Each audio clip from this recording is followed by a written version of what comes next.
vamos dar um passo adiante no nosso estudo do Apocalipse. E hoje convido você para comigo ler o capítulo 4 do livro de Apocalipse.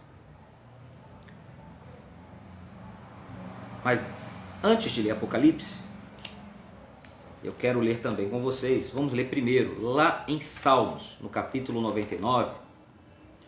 O Salmo 99 é apenas o primeiro versículo, porque tem tudo a ver com o que a gente vai ver nos capítulos 4, 5, 6 e 7 de Apocalipse. Hoje a gente só vai falar do capítulo 4, mas até o capítulo 7 tem tudo a ver com o que a gente está vendo e vai ver. O Salmo 99, versículo 1, que nos diz assim, Salmo 99, 1. O Senhor reina. Preste atenção. O Senhor reina. Tremam as nações. Ele está entronizado entre os querubins. Comova-se a terra.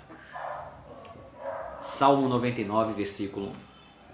Agora sim, com esse salmo também em mente, vamos para o capítulo 4 de Apocalipse, versículos 1 ao 11.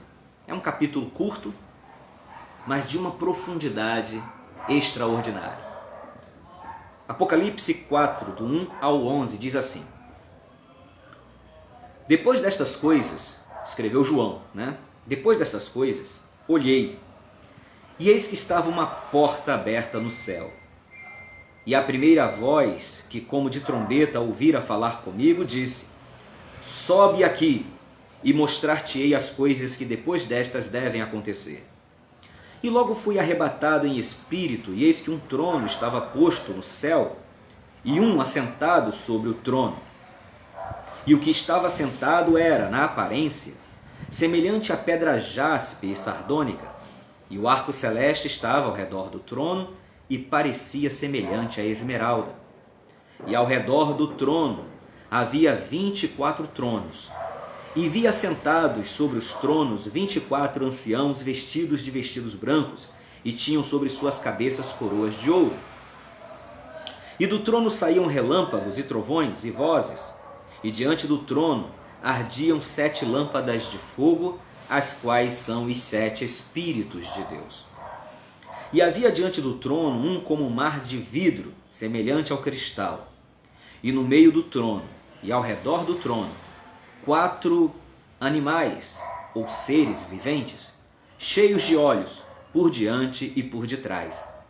E o primeiro animal, ou ser vivente, era semelhante a um leão. E o segundo animal, ou ser vivente, semelhante a um bezerro. E tinha o terceiro animal, ou ser vivente, o rosto como de homem. E o quarto animal era semelhante a uma águia voando. E os 4 animais tinham, cada um de per si, 6 asas, e ao redor e por dentro estavam cheios de olhos, e não descansavam nem de dia nem de noite, dizendo: Santo, Santo, Santo é o Senhor Deus, o Todo-Poderoso, que era e que é e que há de vir. E quando os animais davam glória e honra e ações de graças ao que estava sentado sobre o trono, ao que vive para todo sempre, os 24 anciãos prostravam-se diante do que estava sentado sobre o trono e adoravam o que vive para todo sempre, e lançavam as suas coroas diante do trono, dizendo: Digno és, Senhor, de receber glória e honra e poder, porque tu criaste todas as coisas, e por tua vontade são e foram criadas. Amém. Louvado seja o nome do Senhor. Pai eterno, Deus bendito, te adoramos, Senhor, e te exaltamos pela tua grandeza, beleza, honra, glória, majestade, santidade, juízo, misericórdia, bondade, tudo, pois tu és tudo para nós. Meu Deus, e nesse breve capítulo, capítulo 4 de Apocalipse, no qual meditaremos, queremos ouvir a tua voz, Senhor. Queremos que fales aos nossos corações, ministrando sobre as nossas vidas, em nome de Jesus. que cada um dos teus servos e servas, filhos e filhas que nos ouvem, sejam ricamente abençoados por Ti, mediante a Tua palavra, em nome de Jesus. Amém. Graças a Deus. Muito bem, povo de Deus. Vamos lá. Deixa eu me aproximar aqui da câmera. Bom, quem já vem nos acompanhando aí no estudo do Apocalipse, sabe que os primeiros 3 capítulos foi aquela revelação em que Jesus aparece numa visão a João, o velho apóstolo, o único que sobrevivia dos 12 apóstolos, e ordenou a ele que escrevesse as cartas para as igrejas de Éfeso, Esmirna, Pérgamo, Tiatira, Sardes, Filadélfia, Laodiceia. 7 cartas às 7 igrejas da Ásia. E isso terminou no capítulo 3 que nós vimos na terça-feira, né, na nosso último encontro aqui virtual. Agora, no capítulo 4, a cena vai mudar. Depois que João cumpre aquela primeira tarefa de escrever as cartas ditadas por Jesus para as 7 igrejas, e já vimos que a mensagem não era exclusiva para aquelas 7 igrejas, mas é para todo o povo de Deus em toda a dispensação da graça. Em todas as eras, a igreja precisa daquelas mensagens direcionadas às 7 igrejas. Agora, vamos ter um bloco de texto, né? Um bloco de capítulos, começando no capítulo 4 e indo até o capítulo 7, onde nos será apresentada as aflições, as tribulações pelas quais a igreja passa enquanto no mundo. Veja bem, a igreja, como povo de Deus, a igreja, eu sempre lembro que quando eu falo de igreja, não estou me referindo a templo. Quando eu falo de igreja, não estou me referindo a denominação, mas estamos falando da comunidade da fé, do povo fiel, leal, que crê no Senhor Jesus, que professa o nome do Senhor e que vive o Evangelho. Essa é a igreja. Então não é placa, não é assembleia, não é universal, não é Deus é amor, não é quadrangular, batista, metodista, não sei o que mais. Não. Até porque o verdadeiro povo de Deus está diluído em todas essas denominações. E até em outras que talvez a gente até pense assim, Deus não está nesse povo. Será? Quem somos nós para definir onde Deus está agindo? Não é verdade? Muito bem.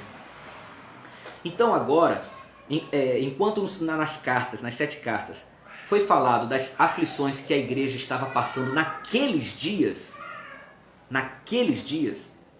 agora João vai ser instado a escrever o que Deus lhe mostrará acerca das coisas que vão acontecer.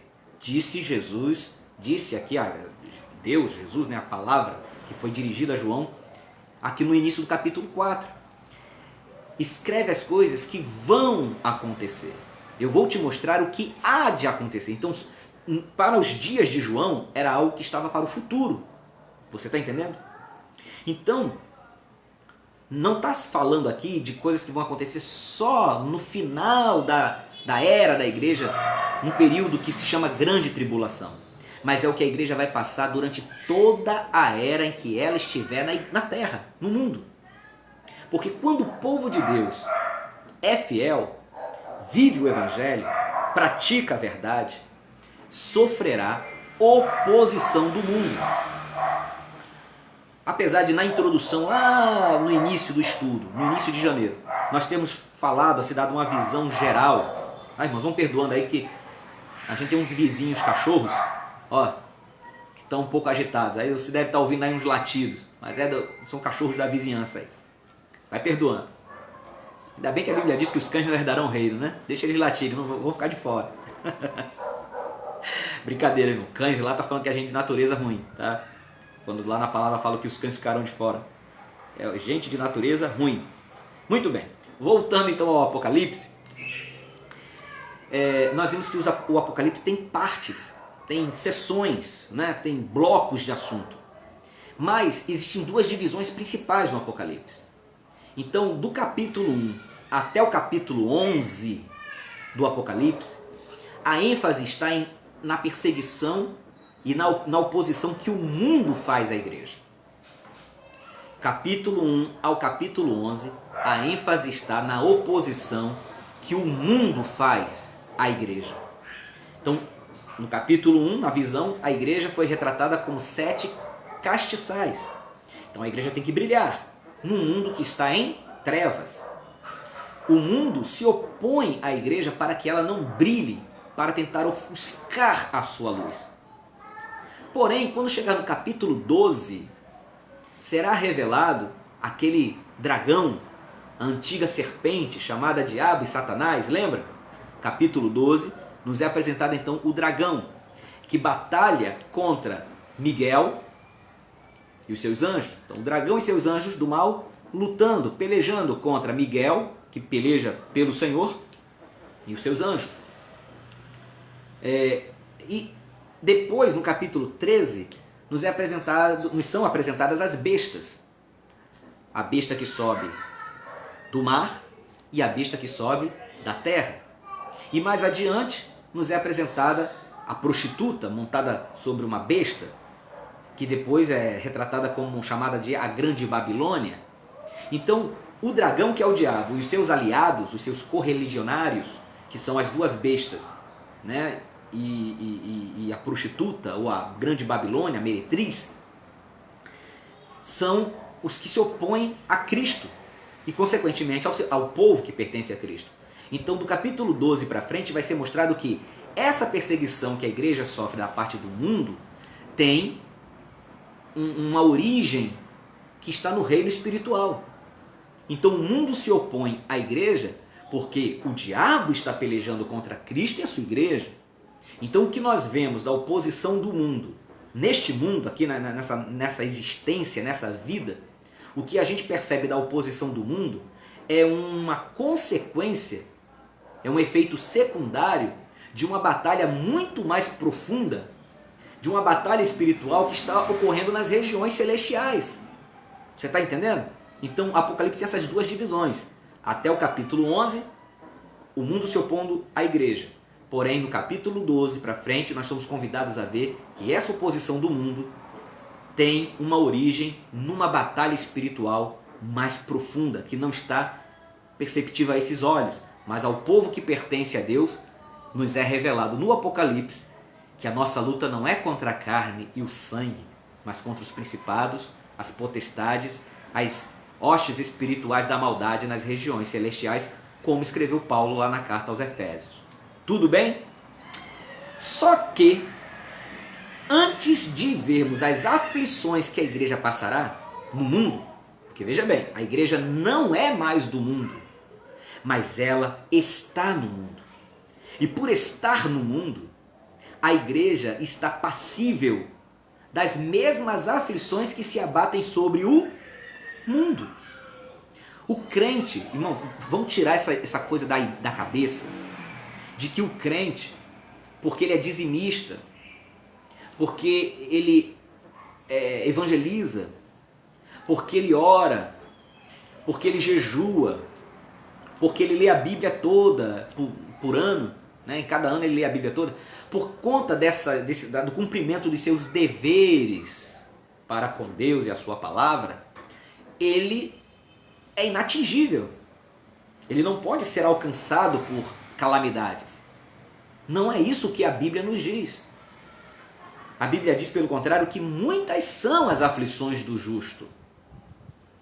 A Bíblia diz que os que querem piamente viver em Cristo padecerão perseguições. Jesus falou em João 16,33 que no mundo teríamos aflições. Então, não se iluda, nem deixe ninguém te enganar, achando que, eu dou o dízimo, eu leio a Bíblia, eu oro, eu jejuo, eu evangelizo, estou sempre nos cultos, faço isso, faço aquilo, estou envolvido com a obra de Deus, levo uma vida correta, piedosa, aí as calamidades que se abatem sobre o mundo não vão te afetar? Vão sim, vão te afetar. Se estourar uma guerra, nós cristãos, por mais fiéis que sejamos a Deus, não vamos sentir as consequências de uma guerra? Se vier uma grande fome sobre uma determinada região do mundo, e ali naquele lugar tem cristãos, eles não vão sentir o impacto da escassez de alimentos? Por que Jacó e seus filhos foram parar no Egito? Porque na terra de Canaã teve fome. Ah, mas Deus mandou José na frente. Foi uma providência de Deus para preservar a linhagem de Abraão, porque Jesus tinha que vir ao mundo da descendência de Abraão. Se a descendência de Abraão fosse extinta, como é que Deus cumpriria a promessa feita a Abraão? Não é verdade? Muito bem, então, mas vem uma fome numa determinada região, os crentes que estiverem ali vão passar necessidades. Aí vem uma peste, sabe? Uma doença infecciosa que assola um país, ou assola uma região do mundo, ou assola o mundo inteiro, como estamos vendo agora. Crentes não vão padecer? Irmãos, eu sou crente, sou pastor, e até onde a minha consciência me permite, sem vanglória nenhuma, eu tenho procurado andar corretinho com Jesus. Claro que eu não sou perfeito, eu sou um poço de defeitos, reconheço. Eu devo ter mais falhas e pecados do que muitos que estão aí me assistindo, admito. Porém, eu confio no poder do sangue de Jesus e peço perdão todos os dias e procuro melhorar a cada dia. Mas eu fui acometido de Covid, passei uma semana internado, e vou eu questionar? Meu Deus, eu prego que o Senhor cura, eu oro por enfermos e agora fui parar num hospital e fiquei internado? Irmãos, não estamos isentos das calamidades que se abatem sobre o mundo. E é disso que os capítulos 4, 5, 6 de Apocalipse, até o capítulo 7, vai nos falar. De que a igreja, quando fiel, quando leal, ainda assim, por estar num mundo caído, ela sofrerá as tribulações que se abaterem sobre o mundo. Estamos aqui, então vamos padecer também, e dando glória a Deus. Porém, antes de falar das tribulações e das aflições que se abatem sobre o mundo, isso a gente vai ver na abertura dos 7 selos, tá? Começa no capítulo 6, ainda não chegamos lá, aqueles selos que o Cordeiro vai quebrar e vai desenrolando o livro que estava na mão do que estava sentado no trono. Ali fala das calamidades, das aflições que se abaterão sobre o mundo e do qual a igreja também padecerá. Mas antes de chegar lá, o capítulo 4 nos convida a olhar do trono as coisas que ocorrem no mundo. Irmãos, a gente fica desesperado, a gente fica desbaratado quando olhamos para as coisas que estão acontecendo da perspectiva do mundo. Por isso tanta gente entrando em parafuso, ficando desesperada, e infelizmente, que ninguém faça isso pelo amor de Deus, mas algumas pessoas que estão mais fracas psicologicamente, emocionalmente e até espiritualmente, acabam fazendo besteira com a própria vida. Meu Deus! Mas o que o Apocalipse vai nos fazer? Aqui no capítulo 4, vai nos convidar a subir até o trono, e de lá do trono, onde está Deus assentado, ter uma visão correta do que está acontecendo no mundo, uma perspectiva correta da história, levando em consideração que Deus é quem controla tudo. Deus está no controle de tudo, porque Ele é soberano. E é isso que o capítulo 4 vai nos convidar a fazer. É como se nós estivéssemos, com a visão turva. E aí o capítulo 4 de Apocalipse nos é dado um óculos que corrige a nossa visão. para que a gente enxergue direito, para que a gente enxergue da perspectiva de Deus, ok? Mas lembre-se disso, a igreja está no mundo, mesmo não sendo mais do mundo. E a igreja, apesar de redimida, lavada no sangue de Jesus, a igreja ainda continua sendo pecadora. Ela é constituída de pessoas falhas. Nós, enquanto igreja, precisamos dessas tribulações. Nós precisamos dessas aflições para nos aproximar de Deus. Não é que as tribulações nos aproximam de Deus, mas as tribulações nos fazem reconhecer que somos dependentes de Deus. Quando somos atribulados, afligidos, perseguidos, maltratados, nós nos desarmamos, descemos do pedestal, olhamos para nós como reconhecemos a nossa fraqueza, a nossa limitação e o quanto somos débeis diante da sabedoria divina. Quando Deus permitia aquela severa perseguição contra o seu povo, onde cristãos eram até queimados vivos, eram lançados às feras para divertir o público, fazer aquele espetáculo nas arenas do Império Romano, Deus não fazia isso ou permitia isso porque Ele gosta do sofrimento do seu povo. Deus não é sadista. E nem a igreja gosta de sofrer porque também não é masoquista. Então por que Deus permitiu e ainda permite nos dias de hoje? Porque há regiões do mundo onde os cristãos ainda são mortos, são martirizados. Deus permite tais coisas porque a igreja ela precisa dessas aflições para entender que é pecado, que continua sendo pecadora, que precisa depender de Deus e se aproxime dele em oração. Então, se nós estamos vendo crentes sendo acometidos de Covid, crentes sendo assolados pelo desemprego, crentes passando dificuldades, tendo que se inscrever para receber auxílio emergencial e às vezes nem consegue, tudo isso está acontecendo, vamos nos chegar a Deus. O efeito é que a igreja deveria, eu não sei se está, mas a igreja deveria estar recorrendo muito mais a uma prática chamada oração. A igreja deveria estar jejuando mais, buscando mais a Deus, se humilhando nos pés do Senhor. Porque para o mundo, essas aflições é o juízo de Deus, já é o prenúncio do julgamento de Deus. Mas para a igreja, faz parte do nosso treinamento para o crescimento, o amadurecimento e o desenvolvimento de um povo cristão saudável, maduro. Ok?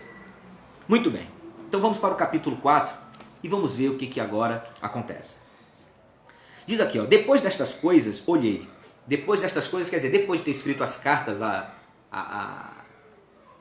para as 7 igrejas da Ásia, a gente não sabe quanto tempo se passou entre o final do capítulo 3 e o início do capítulo 4. Depois daquela primeira visão, João escreve, envia as cartas. Há um lapso de tempo aí, não sabemos quanto tempo, mas aí vem uma próxima visão. Nessa segunda visão, ele diz, olhei, e eis que estava uma porta aberta no céu. Irmãos, deixa eu chamar sua atenção para uma coisa. O que você vai ler aqui comigo, ou ouvir aquilo que nós estaremos lendo, isso era uma visão. É uma visão. Visão não é a coisa real, mas retrata uma realidade. Tá?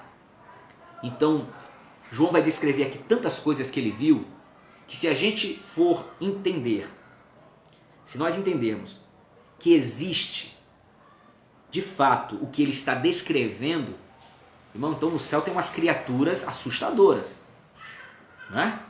Ele vai descrever, por exemplo, umas criaturas lá ao redor do trono de Deus, todo coberto de olhos, com o corpo todo cheio de olhos, com uma cabeça que tem 4 rostos. Imagina, é uma coisa assustadora. Mas isso não é literal, é uma visão. Ele está vendo de uma forma simbólica e representativa coisas que existem no céu, mas de uma forma ali representada na visão. Então ele vê primeiramente uma porta no céu, onde o Senhor vai convidá-lo a subir. E eis que a primeira voz, que como de trombeta ouvira falar comigo, disse: sobe aqui e mostrar-te-ei as coisas que depois destas devem acontecer. Ele se refere àquela voz que falou com ele lá no capítulo 1. Se não me faz memória, é o capítulo 1, versículo 10. Isso. No capítulo 1, versículo 10, quando aquela voz como de trombeta falou com ele, então aquela voz poderosa, estrondosa, disse para ele: sobe aqui. Então ele é convidado a entrar por aquela porta e ter acesso ao céu. Lembrando, ele não está vendo o próprio céu, a habitação de Deus. Ele está numa visão. O céu como ele vê naquela visão. Tá bom?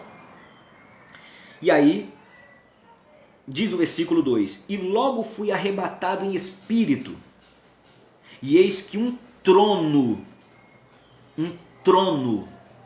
estava posto no céu, e um assentado sobre o trono. Essa palavra, trono, é o centro desses capítulos aqui adiante. A palavra trono, só no capítulo 4, essa palavra aparece 13 vezes. 13 vezes. E se contar com o capítulo 4 e 5, ocorre 17 vezes. E em todo o livro do Apocalipse, a palavra trono aparece cerca de 37 vezes. Olha aí. Então, olha como a ênfase no trono é dada. Então, antes de falar das aflições, nós somos convidados a olhar para o trono e entender que aquele que está sentado no trono é quem governa tudo. Ele está no controle de tudo. Ele sabe tudo e cuida do seu povo. A gente às vezes abre a boca para dizer assim: todas as coisas cooperam para o bem daqueles que amam a Deus e são chamados pelo seu decreto. A gente cita, Romanos 8, 28. Mas será que a gente acredita mesmo que todas as coisas cooperam para o bem dos que amam a Deus? Porque quando falamos que todas as coisas cooperam para o nosso bem, isso está incluído as nossas aflições, as nossas tribulações. Então, se eu digo que todas as coisas cooperam para o bem, então eu tenho que entender que Deus permite a aflição, a tribulação, a enfermidade, o desemprego, a fome. Deus permite o que acontecer na minha vida para o meu bem. Deus tem um propósito de me levar a atingir o máximo bem por meio dessas aflições.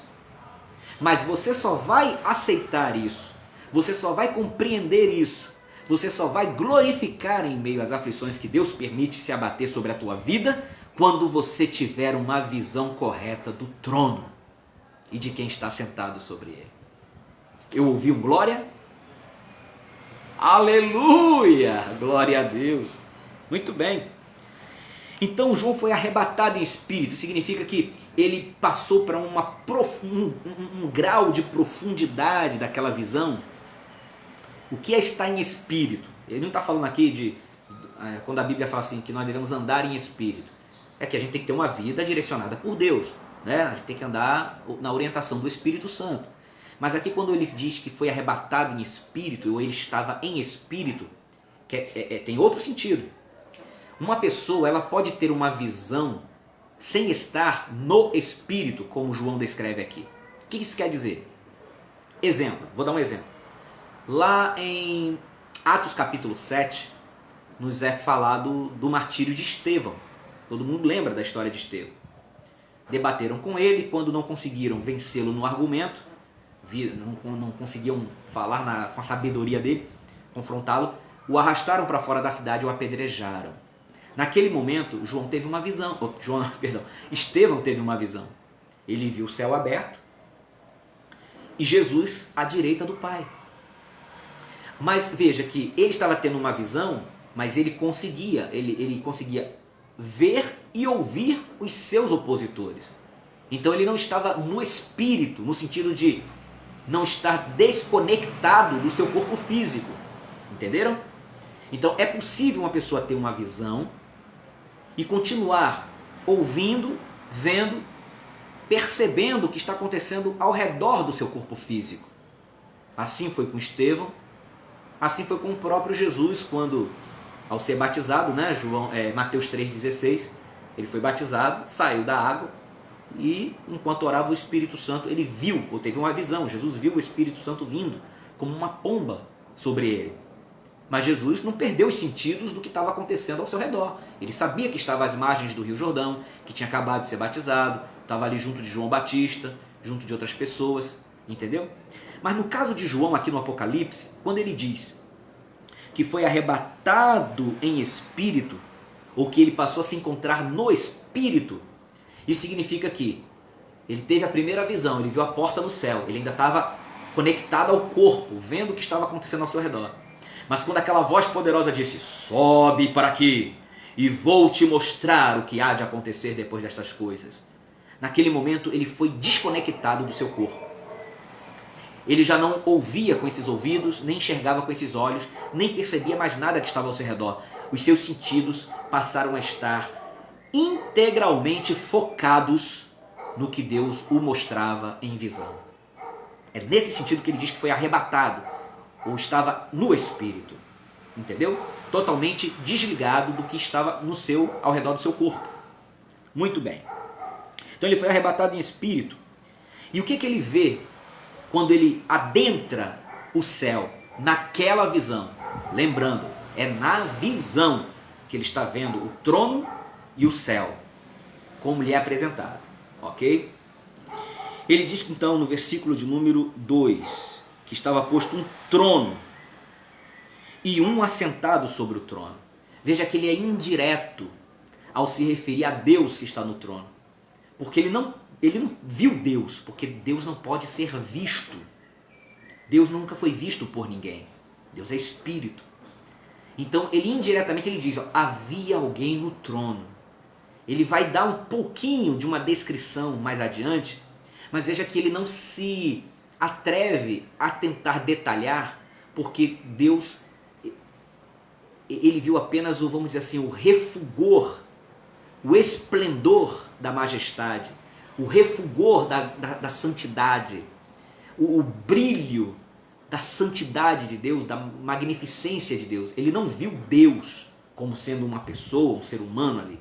Ele viu apenas o refulgor da glória, tá? Porque Deus não pode ser visto por ninguém. E lembrando, ele está vendo isso numa visão, ok? E aí ele vai descrever, versículo 3. E o que estava sentado era, na aparência, ele tenta descrever, era semelhante a pedra jaspe e sardônica. E diz mais,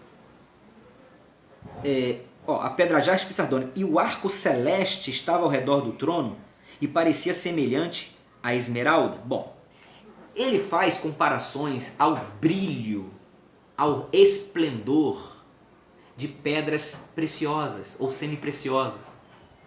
Então ele não tem como descrever, ele fala daquele refulgor, do brilho e das cores que ele viu sendo emitidos daquele trono, resplandecendo do trono, como pedras preciosas. Então ele indica como jaspe e sardônica.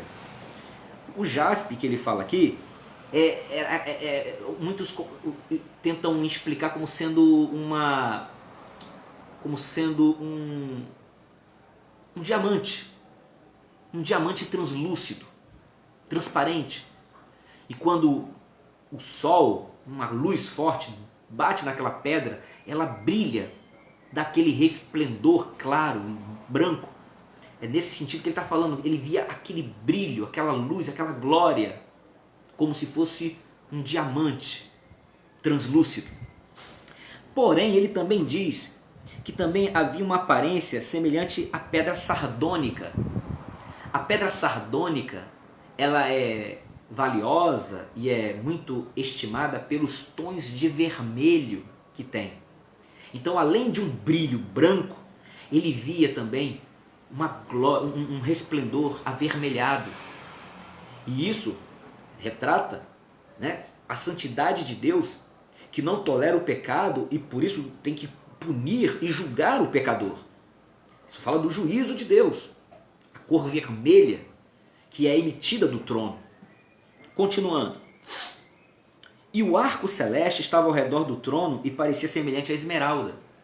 Então, ele via por cima do trono como se fosse um arco-íris. A gente sabe que o arco-íris tem 7 tons. Violeta, amarelo, azul, verde, né? Tem os tons do arco-íris. Mas ele via aquele arco-íris apenas com tons de verde, que é a cor da esmeralda. A gente sabe que o arco celeste representa a fidelidade de Deus ao pacto firmado com o seu povo. Quando o arco-íris aparece pela primeira vez na Bíblia no episódio do dilúvio, quando Noé sai da arca, que agradece a Deus pelo livramento, Deus põe o arco nas nuvens e diz: nunca mais destruirei a terra com as águas do dilúvio. Então o arco fala dessa aliança, da fidelidade de Deus. Então, apesar de Deus ser santo e a sua santidade não tolerar o pecado e ter que julgar e punir o transgressor, representado pela pedra sardônica em tons de vermelho, também Deus é fiel ao seu povo redimido, que por meio de Cristo recorre à sua misericórdia e graça. Então Deus também é gracioso, por isso o arco verde ao redor do trono. Parou por aí? Não, tem mais. Versículo 4. E ao redor do trono, olha quantas vezes aparece a palavra trono aqui. Eu disse, a ênfase está no trono. E ao redor do trono havia 24 tronos, e via sentados sobre os tronos 24 anciãos vestidos de vestidos brancos, e tinham sobre suas cabeças coroas de ouro. Veja, tenta visualizar o que João também viu. Naquele céu, representado naquela visão, ele vê no meio, no centro, o trono de Deus, e o que está sentado sobre ele, com aquele resplendor e o arco celeste esverdeado ao redor, por cima. Ok? Visualizou, mentalizou? Beleza. Ao redor do trono, talvez formando um círculo, né? Haviam outros 24 tronos, claro, distanciados, uma certa distância, mas formando aquele círculo. 24 tronos ao redor do trono. E em cada um desses 24 tronos havia um ancião. No total, 24 anciãos. Quer dizer, pessoas que pareciam ter já uma certa idade, uma experiência. Quando fala ancião, não fala só de ser idoso, mas fala de maturidade. Então eram pessoas, né, seres que estavam ali, que mostravam aquela gravidade, aquela integridade, aquela prudência, sabedoria. Por isso eles são chamados de anciãos. Ok? E sobre a cabeça de cada um deles, dos 24 anciãos, havia coroas. Muito bem. Coroas de ouro. Versículo 5, João volta para a descrição do trono propriamente dito. E diz, e do trono, o trono que está no meio, saíam relâmpagos e trovões e vozes. E diante do trono ardiam 7 lâmpadas de fogo, as quais são os 7 Espíritos de Deus. Do trono saíam vozes, relâmpagos e trovões. Isso nos remete ao Monte Sinai. Lembra quando Deus desceu sobre o Sinai? Êxodo capítulo 19. Está lá a descrição que havia relâmpagos, som de trombeta, vozes, quer dizer, havia esses sons, né? Sons muito volumosos, poderosos. Então isso fala da santidade de Deus, da justiça de Deus e do seu poder.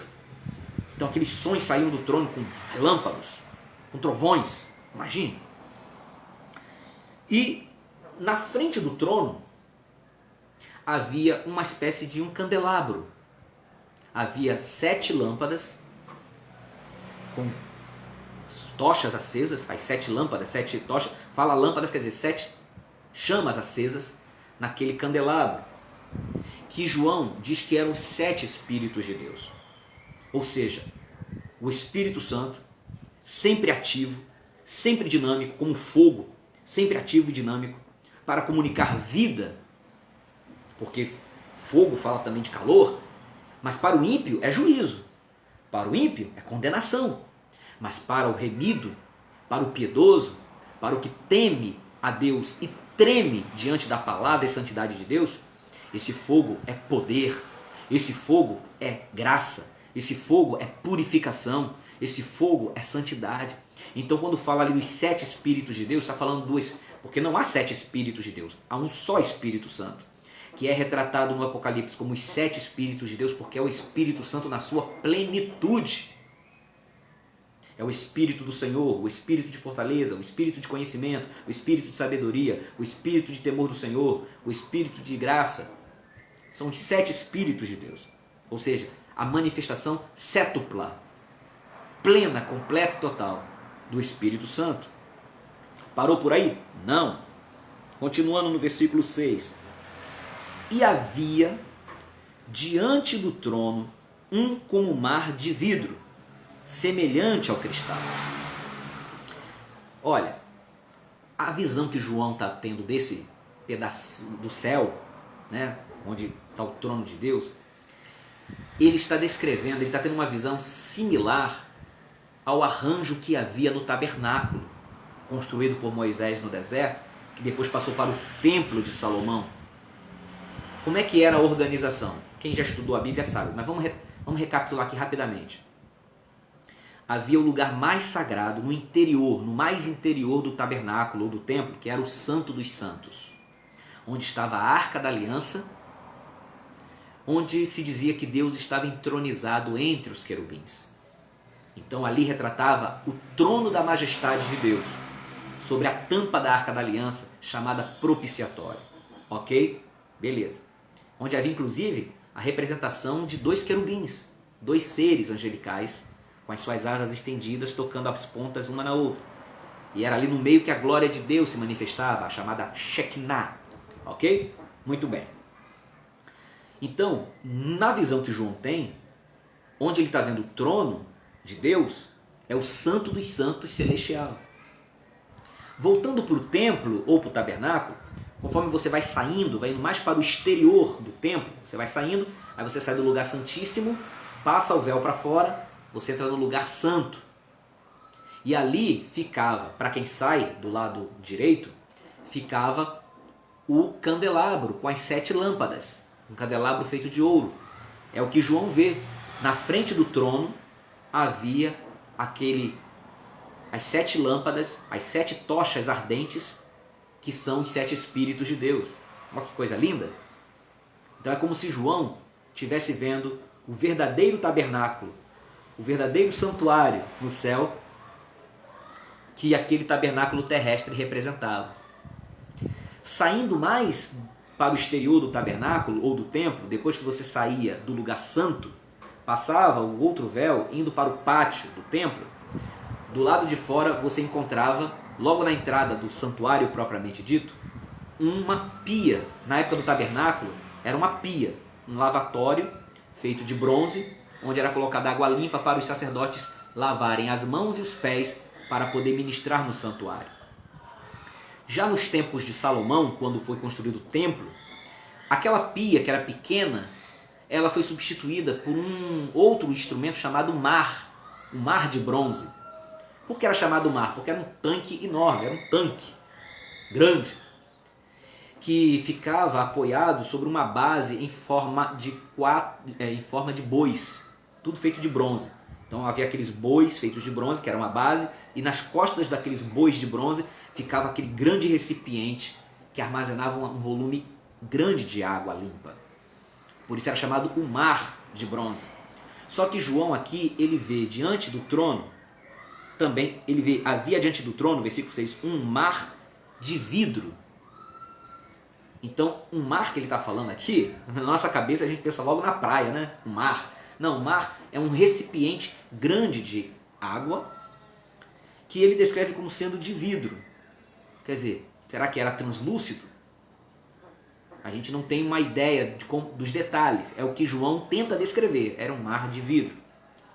Ou será que esse vidro ele está querendo dizer da água, que era límpida, translúcida, dava para ver o fundo do recipiente, de tão claro que era a água? Nós não sabemos com certeza, mas uma coisa fica evidente. Esse mar de vidro quer retratar o poder purificador do Senhor. Por isso que é dito até dos eleitos que nós lavamos as nossas vestes e as branqueamos no sangue do Cordeiro, né? Que pode estar representado aqui nesse mar de vidro, ok? Continuando. E no meio do trono, ainda no versículo 6, e no meio do trono e ao redor do trono, 4 animais. Animais aqui quer dizer seres viventes, tá? Cheios de olhos por diante e por detrás. E aí ele vai dizer, por isso que eu estou dizendo, irmãos, a gente não pode entender isso aqui literalmente, tá? Isso aqui é uma visão, então é algo simbólico, representativo. Mas vamos ver como é que João descreve. Então ele vê aqueles 4 seres viventes. Eles estão no meio do trono, quer dizer, estão próximos ao trono, mas ao redor dele. Então, voltando àquela ideia, tenta visualizar. No meio, o trono de Deus. Próximo do trono, porém ao redor, esses 4 seres viventes. Eles estão postos, né, separados um do outro, mas de tal forma que os 4 ficam ali organizados ao redor do trono. Mais afastados, aqueles 24 tronos com os 24 anciãos. Beleza até aí? Mas o trono está no centro. O trono de Deus está no meio. A ênfase está no trono, de onde Deus, com sua soberania, rege o universo. Aleluia. Agora João vai dar detalhes na descrição desses 4 seres viventes. Ele diz: e o primeiro animal era semelhante a um leão, e o segundo animal semelhante a um bezerro, e tinha o terceiro animal o rosto como de homem, e o quarto animal era semelhante a uma águia voando. E os 4 animais tinham cada um de per si, quer dizer, cada um individualmente, 6 asas. Cada um tinha 3 pares de asas. E ao redor e por dentro das asas, né, estavam cheios de olhos. E não descansavam nem de dia nem de noite, dizendo... Aí fala aqui da adoração deles. Vamos lá. Quem são esses 4 seres viventes? Ou esses animais? Bom, se nós... Lembrando, o Apocalipse está repleto de mensagem lá do Antigo Testamento. Para a gente entender quem são esses 4 seres, a gente teria que aqui estudar, não dá tempo de estudar aqui, mas te convido a ler depois. O livro do profeta Ezequiel, anote aí. Ezequiel, você vai ler o capítulo 1 e o capítulo 10. Leia esses 2 capítulos. Capítulo 1 e capítulo 10 de Ezequiel. Por quê? Porque nesses 2 capítulos, Ezequiel descreve também visões que teve de Deus. E há muita semelhança entre o que Ezequiel descreve nesses 2 capítulos e o que João está descrevendo aqui. Há algumas diferenças. Por exemplo, lá no livro de Ezequiel, cada um dos 4 animais ou seres viventes, como ele chama também lá, tinha 4 rostos. Então, um rosto aqui na frente, um rosto em cada lateral e outro rosto atrás da cabeça. Mas a representação dos rostos era igual a desses animais. Enquanto aqui em Apocalipse, 4 seres, mas cada um tem um rosto só que um tem o rosto de leão, um tem o rosto de boi, outro tem o rosto de homem, outro tem o rosto de águia. Já em Ezequiel, cada um dos 4 tinham 4 rostos. Rosto de homem, rosto de leão, rosto de boi, rosto de águia. Até os animais são os mesmos representados, porém com algumas diferenças. Também tinham um corpo coberto de olhos, asas, só que lá eles tinham 4 asas, aqui já tem 6 asas. Há algumas diferenças, mas era esperado essas diferenças, por quê? Porque o propósito da visão de Ezequiel é um. Já o propósito da visão que João está tendo é outro. Outra diferença, lá na visão de Ezequiel, os 4 seres, que lá em Ezequiel eles são chamados de querubins, que é uma classe elevada de ser angelical. Então os 4 querubins lá em Ezequiel, eles ficavam postados embaixo de uma plataforma onde estava o trono de Deus, quer dizer, eles serviam como aqueles que carregavam o trono de Deus. Para onde Deus queria ir, os 4 animais levavam, para um lado e para o outro. Entendeu? Nesse caso aqui em Apocalipse, os querubins, se nós entendermos que são também querubins, eles não carregam o trono, mas estão juntos do trono, como guardiões da santidade de Deus. E desde o início da Bíblia, você vê que os querubins sempre estão associados à preservação da santidade de Deus. O homem pecou no Éden, foi expulso, Deus botou querubins na entrada do Éden com uma espada inflamada para que o homem não se atrevesse a voltar. Como a gente já falou no tabernáculo, havia a Arca da Aliança e havia os querubins onde a glória de Deus se manifestava. Então, podemos assim entender, fazendo todas essas comparações, depois leia Ezequiel 1 e Ezequiel 10, com todas essas comparações, a gente pode afirmar com certa certeza, com certa segurança, que esses 4 seres viventes representam querubins, seres angelicais, que estão ali como guardiões da santidade de Deus. E por que eles são cheios de olhos? Isso fala da perspicácia deles. E os rostos, por quê? Olha, um tinha um rosto de leão, que além de representar os animais selvagens, né, todas as criaturas selvagens, o leão fala de força. O outro querubim tinha o rosto de boi. Boi que representa os animais domésticos. E, além de representar todos os animais da criação que são domesticados pelo homem, o boi tem a sua força servil, que o homem usa para o trabalho. Aí o outro animal tinha o rosto de homem. Homem fala de inteligência. Então, representando todas as criaturas inteligentes de Deus, que na terra é o homem e no céu são os anjos, certo? E também fala da criação de Deus, o ser humano. E o quarto animal tinha o rosto de uma águia, que representa todos os animais alados da criação de Deus, as aves, todos os animais que voam, mas que também fala da agilidade daqueles querubins. Então, assim entendendo, a gente pode ver que os 4 seres viventes representam um rosto diferente do outro, né? Eles representam a totalidade das criaturas a serviço de Deus. Mas também fala dessas características que os querubins têm para servir a Deus. Eles têm força de leão, eles têm presteza servil do boi, eles têm a inteligência representada pelo rosto de homem e tem a rapidez representada pela águia. Olha que coisa linda! Então eles ali junto do trono de Deus. Bom, falando da adoração desses seres, versículo 8, a segunda parte diz: e não descansavam nem de dia nem de noite, dizendo, não que no céu tenha dia e noite, mas fala que era ininterrupta a adoração daqueles seres.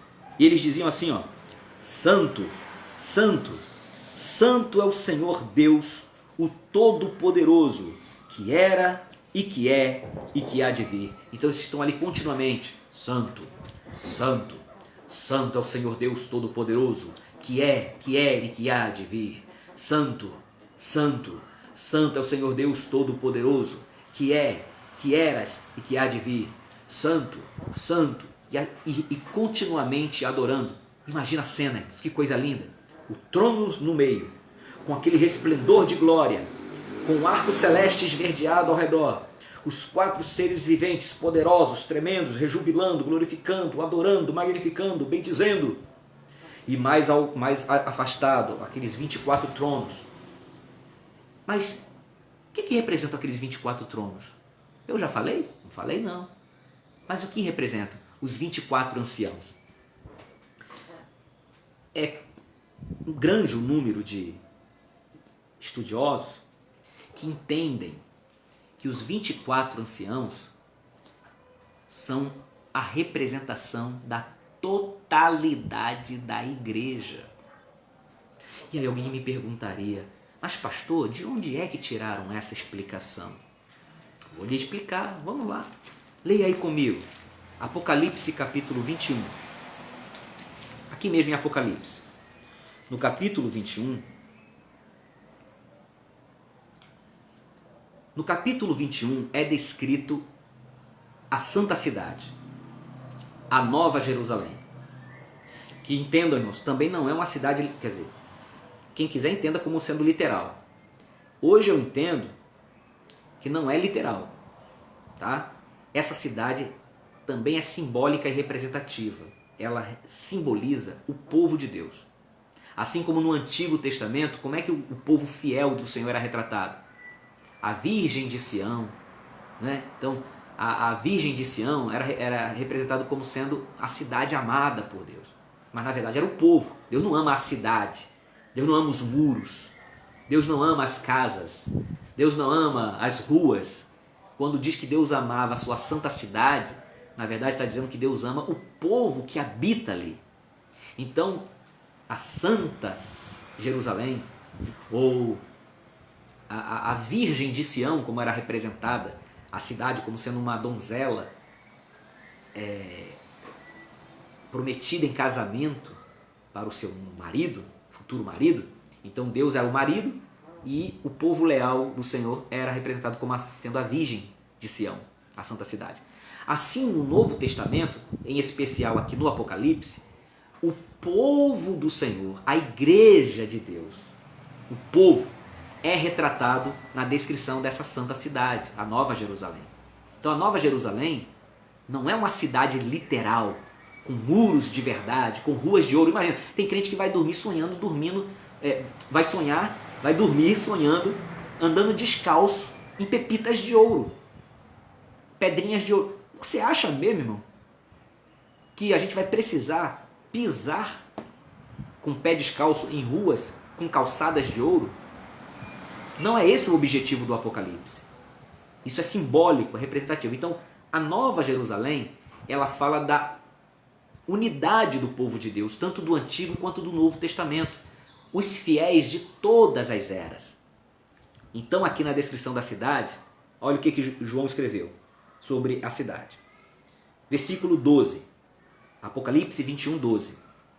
E tinha um grande e alto muro, aquela cidade que ele viu na visão, com 12 portas, e nas portas 12 anjos, e nomes escritos sobre elas, que são os nomes das 12 tribos de Israel. Então a cidade é retratada murada, ao redor dos muros, né? Cada muro são 4 muros, porque a cidade é quadrada, 4 muros. Então, de cada lado, cada muro tinha 3 portas, 13 vezes 4, 12, no total 12 portas. E as portas tinham nomes. As plaquinhas em cima dos portões da cidade, que os portões pareciam pérolas. E os nomes que estavam ali eram os nomes das 12 tribos de Israel. Então, cada porta tinha um nome de uma tribo. Então, era o nome dos patriarcas. Rubem, Simeão, Levi, Issacar, Zebulon, Azer, Gade, Naphtali, os 12 patriarcas. Então, 12 simbolizando o povo de Deus da antiga dispensação, ou seja, a igreja do Antigo Testamento. Mas parou por aí? Não. Versículo 13. Da banda do levante tinha 3 portas, da banda do norte 3 portas, da banda do sul 3 portas, da banda do poente 3 portas. Como eu disse, 3 portas de cada lado. Versículo 14. E o muro da cidade tinha 12 fundamentos, 12 bases. E neles os nomes dos 12 apóstolos do Cordeiro. 12 patriarcas nas portas, 12 apóstolos nos fundamentos dos muros. Você está entendendo? 12 mais 12, 24. Os 12 patriarcas mais os 12 apóstolos. A igreja do Antigo, a igreja da Nova Aliança. Você está compreendendo? Assim podemos entender que os 24 anciãos retratados no capítulo 4, ao redor do trono, está ali representada a igreja redimida. A igreja na sua totalidade. A igreja tanto do Antigo quanto do Novo Testamento. A igreja redimida, adorando diante de Deus. Que maravilha, né? Muito bem, mas lembre, isso é uma visão, é uma representação. Continuando. Diz então, vamos agora para o versículo 10 do capítulo 4, para a gente terminando. São que horas? 9 horas, pronto, estamos terminando. Versículo 10. Os 24 anciãos, a igreja ali representada, prostravam-se diante do trono, ou diante do que estava sentado sobre o trono, e adoravam o que vive para todo sempre, e lançavam as suas coroas diante do trono, dizendo: Digno és, Senhor, de receber glória e honra e poder, porque tu criaste todas as coisas e por tua vontade são e foram criadas. Vejam bem, irmãos. Ainda falando um pouco sobre esses 24 anciãos, falou, pastor, mas eu ainda não entendi como esses 24 anciãos podem representar a igreja. Volta aqui comigo no versículo de número 4. E ao redor do trono havia 24 tronos. Já falamos de 24, que é 12 mais 12. Os 12 patriarcas mais os 12 apóstolos. Os anciãos estavam assentados sobre tronos. 24 tronos. Irmãos, vimos em uma das 7 cartas lá do Apocalipse que Jesus prometeu o seguinte: ao que vencer, eu lhe concederei que se assente comigo no meu trono, assim como eu venci e me assentei com meu Pai no seu trono. Só que Jesus tem o trono dele. Recebeu a honra de sentar-se no trono do Pai porque venceu, mas ele tem o trono dele. Nós, como igreja, quando vencermos, nos assentaremos no trono de Jesus como um privilégio de termos vencido, mas nós também teremos nossos próprios tronos. Teremos, pastor? Bom, a Bíblia, Jesus não prometeu aos apóstolos que eles se assentariam sobre tronos, julgando as 12 tribos de Israel? Então, também terão tronos. De modo que a igreja é retratada assentada no trono porque ela está reinando com Cristo. Ela participa da glória do Senhor. Mas, entendam, o objetivo daqueles 24 tronos ao redor do trono é dar mais glória ao trono que está no centro. O objetivo também daqueles 4 seres viventes que são descritos, os querubins, junto do trono, também é aumentar a glória do trono. O objetivo é glorificar, exaltar, magnificar, destacar o trono onde o Pai, Deus o Pai, está sentado.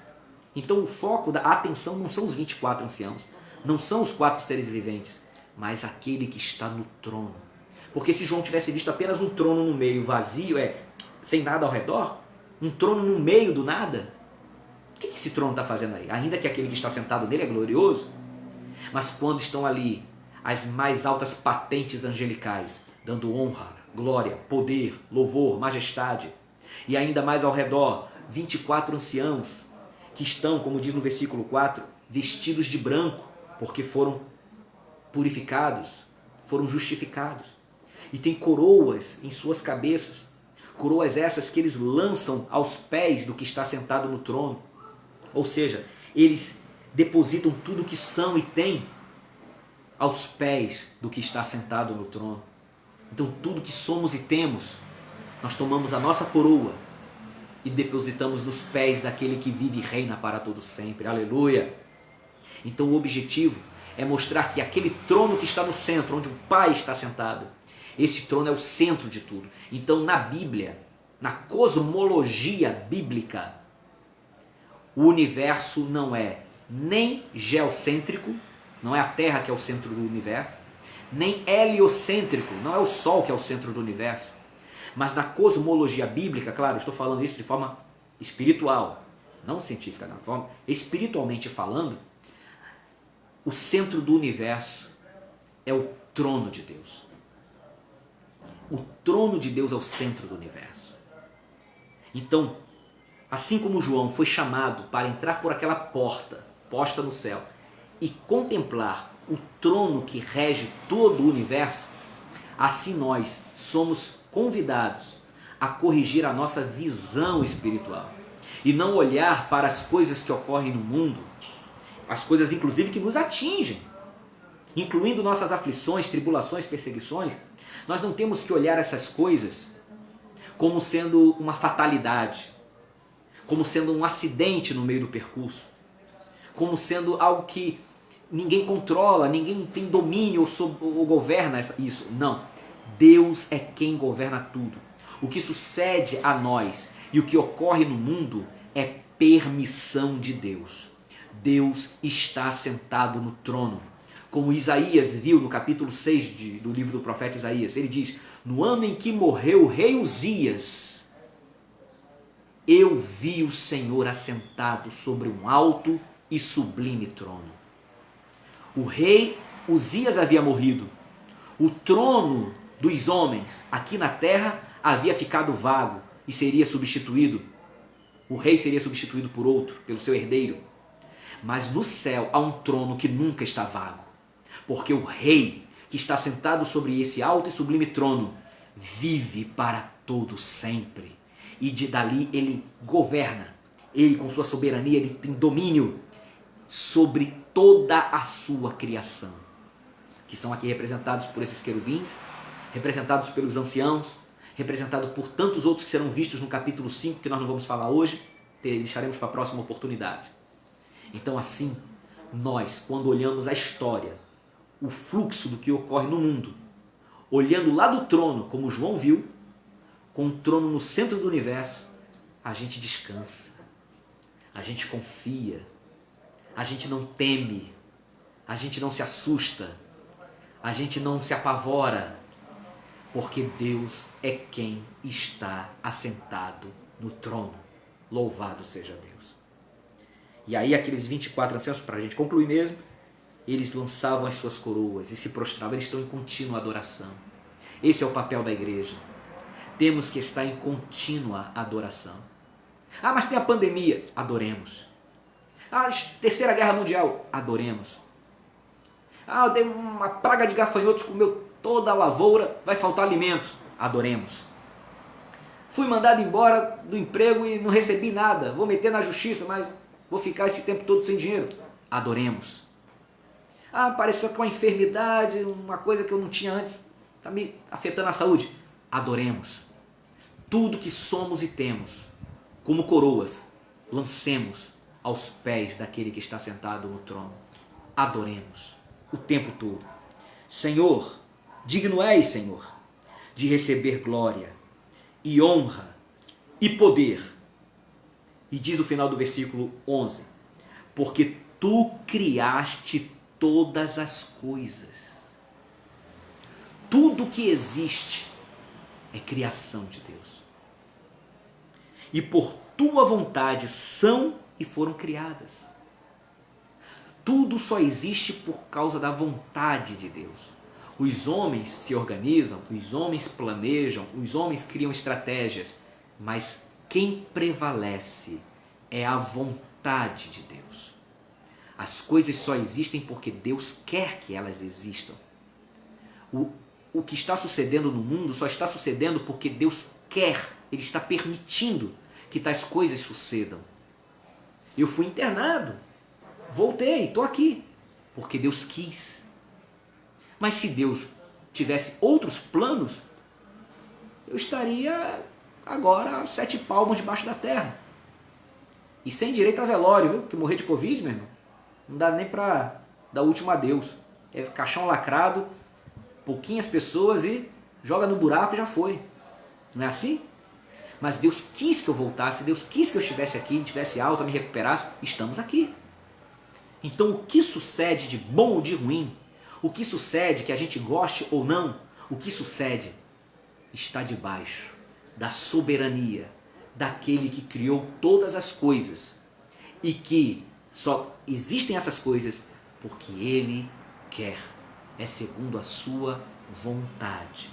Louvado e engrandecido seja o nome do Senhor. Então veja, por que nos é apresentado primeiro o trono no centro do universo, regendo tudo, com toda a criação ao seu redor, adorando, louvando, para que depois a gente possa então adentrar no capítulo 5, que a gente vai deixar para a próxima oportunidade, e mais especificamente o 6, quando começam a ser abertos os selos e são apresentadas as calamidades, as tribulações, as aflições, as lutas que a igreja, porque está no mundo, também vai passar.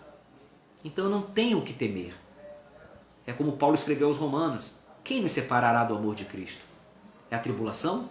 É a angústia? É o perigo? É a nudez? É a fome? É a espada? O que vai me separar do amor de Deus? E é nesse sentido que Deus nos dá livramento. Deus não só nos dá livramento, não permitindo que a gente não morra num acidente, né? Ou não, nos livrando para que a gente não fique inválido depois de uma doença. Não é só esse tipo de livramento não, que Deus também pode dar. Mas o verdadeiro livramento, irmão e irmã, entenda isso em nome de Jesus para a gente concluir. O verdadeiro livramento é que Deus nos guarda de que qualquer uma dessas coisas que nos alcançarem, mesmo que nos prejudique fisicamente, mesmo que nos traga alguma lesão e nos invalide, nada disso. Ele nos guarda de que qualquer uma dessas coisas nos separe do seu amor. Amém? Vamos agradecer a Deus? E aí a gente encerra por hoje, em nome de Jesus. Pai querido e santo, eu te agradeço pela tua palavra. E te agradeço porque tu estás assentado no trono, de onde reges toda a criação. Meu Deus, quando nós olhamos para o trono, compreendemos que o mundo está em tuas mãos. E que até mesmo a nossa vida, Senhor, a nossa vida não durará um palmo além daquilo que o Senhor designar. Meu Deus, até os nossos fios de cabelo estão todos contados. Nada nos sucederá sem que o Senhor esteja no controle da situação. Por isso, Senhor, seja na saúde ou na doença, seja na abundância ou na escassez, seja na fartura ou na necessidade, o Senhor é o nosso Deus e nada poderá nos separar do teu amor. Te louvo, te glorifico e te exalto, porque o Senhor nesta noite nos dá a visão do trono. Em nome de Jesus nós te pedimos, seja com teu povo, continua nos dando essa capacidade de enxergar o mundo e a história da perspectiva do trono. E assim, Senhor, que o teu povo seja abençoado, em nome de Jesus.